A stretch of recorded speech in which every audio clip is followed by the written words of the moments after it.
E aí, meus queridos, como é que vocês estão? Na paz? Na paz de Já? É hoje, enfim, chegou o grande dia, hein? O carro ficou pronto, já já eu tô indo lá buscar. Ansiedade a mil, tô ansioso para ver como é que ficou. O novo Corsinha, né? O velho novo Corsinha, né? É antiguinha, mas agora pelo menos tá bonitinho, tá pintado, não tem mais ferrugem. E vamos ver como é que tá. Se ficou legal, né? Se ficou no agrado. Demorou demais para sair. Tava previsto 3 semanas, foi para mais de um mês já.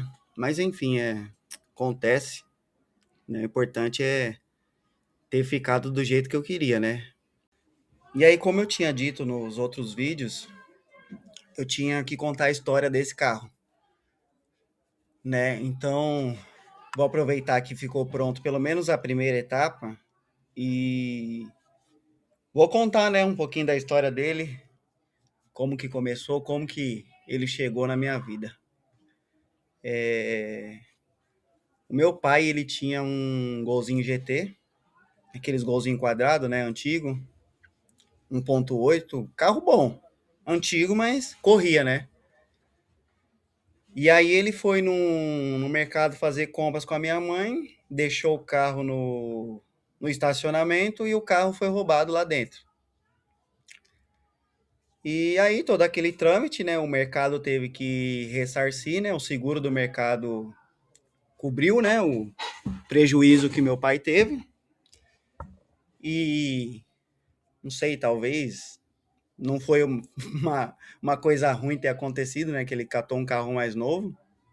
E, enfim, com o dinheiro que ele pegou do seguro, que o mercado pagou para ele, né? Da indenização, ele comprou o Corsinha. Ele deu entrada no Corsinha, né? Parcelou e comprou. E, e aí passou-se o tempo, ele recebeu uma proposta de emprego para trabalhar lá no Nordeste, lá em Natal. E aí a proposta era boa, aqui em São Paulo estava fraco. Ele decidiu ir e futuramente ele iria levar minha mãe, né? Então ele foi, acho que em 2019, no meio de 2019, e no começo de 2020 minha mãe foi lá para morar com ele. Então foi ele, minha mãe e meu irmão mais novo e eles passaram a morar lá, né? Meu pai estava a princípio a trabalho e de repente virou o local que eles passariam a morar, a viver. E aí, nessa que ele teve que ir para Natal, o carro ia ficar aqui, porque meu pai, ele sempre foi muito enrolado com o carro, ele sempre foi desleixado, tanto no cuidado físico, né, quanto no cuidado administrativo. Então, a documentação estava tudo atrasado, enfim, ele não conseguiu viajar porque a documentação estava atrasada e ele não ia pegar a estrada. Enfim, então ele deixou o carro aí eu entrei no acordo com ele, comprei o carro. E nessa que eu comprei o carro, começou a correria para arrumar o documento desse carro. Foi difícil, hein? E vai em cartório, e vai em despachante, e vai em banco.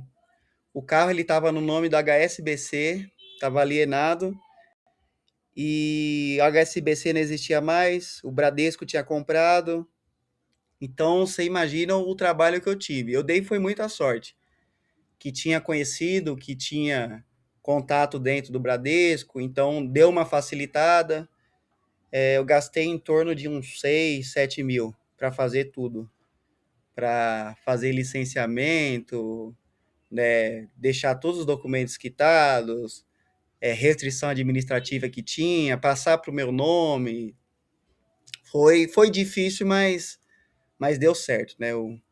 Alguns primos meus me ajudaram, né? Alô, Rafa. Rafa me ajudou muito. Tamo junto, irmão. Meu primo Vinícius também me ajudou bastante, mas quem fez todo o corre mesmo comigo foi o Rafa. E aí passou pro meu nome tudo. E além do carro estar com a parte física, o motor tava meio ruim, né? Então eu arrumei bastante coisa nele, eu gastei uma graninha nele com manutenção, com eu gastei uma graninha nele com manutenção, tudo.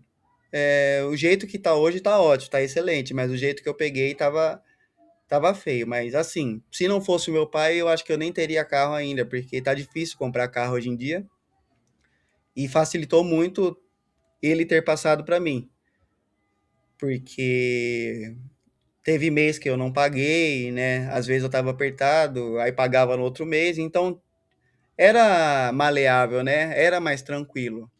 Se fosse no parcelamento num banco, eu não pagava o mês, o banco tomava o meu carro e acabou, sem conversa, né? E aí, né, fiquei com o carro, tudo. Meu pai passou a morar lá no Nordeste e quando foi no ano de 2025, o meu pai vem a falecer, né? Vem a nos deixar.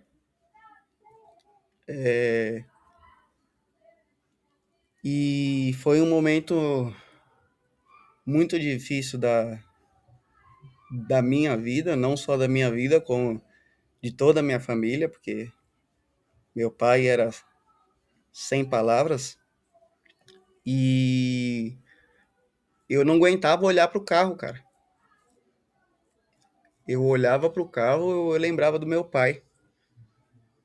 Eu lembro até de um vizinho passando na rua, eu tava chegando com o carro, aí ele, ô Luan, eu vejo esse carro, eu vejo seu pai. Ele brincou, né? Isso antes do meu pai ter falecido. Eu vejo esse carro, eu vejo seu pai, é a cara do seu pai esse carro, né? E depois que ele veio a falecer, eu não queria mais ficar com o carro. Eu falava para minha mulher que eu queria vender ele, queria fazer alguma coisa, porque eu olhava para o carro e me dava tristeza. E, enfim, né? Eu me tratei, passei com psicólogo, né? Fui cuidar da minha saúde mental. E eu passei a perceber que o carro não era a minha tristeza. O carro era a minha alegria, era o que me aproximava dele. E não o que me afastava dele. Então, o carro era como se fosse uma lembrança boa dele. Eu não podia levar o carro como uma lembrança ruim, como uma recordação ruim, né?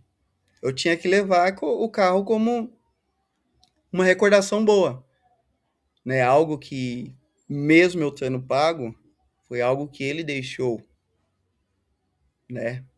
É algo que hoje me ajuda a viajar, né? Com mais praticidade, me ajuda a me locomover com mais praticidade. Eu acredito que se ele não tivesse deixado, eu acho que nem carta eu teria hoje, porque eu comecei a tirar carta quando ele viajou, né? E aí ele viajou, já dei entrada na habilitação e tirei, porque antes eu não tinha nem habilitação, e sem carro talvez eu nem ia tirar, né? E como eu disse, carro tá difícil comprar hoje. Um carro pelo menos digno tá bem difícil, que vai ali para cima de 25 mil. Um carro mais velhinho assim, do ano do meu, 2010, que não vem nada, não tem nem ar-condicionado, direção mecânica, tá difícil. Aí você vai comprar um carro novo, você vai parcelar em 30 mil vezes, não vai conseguir pagar, esquece.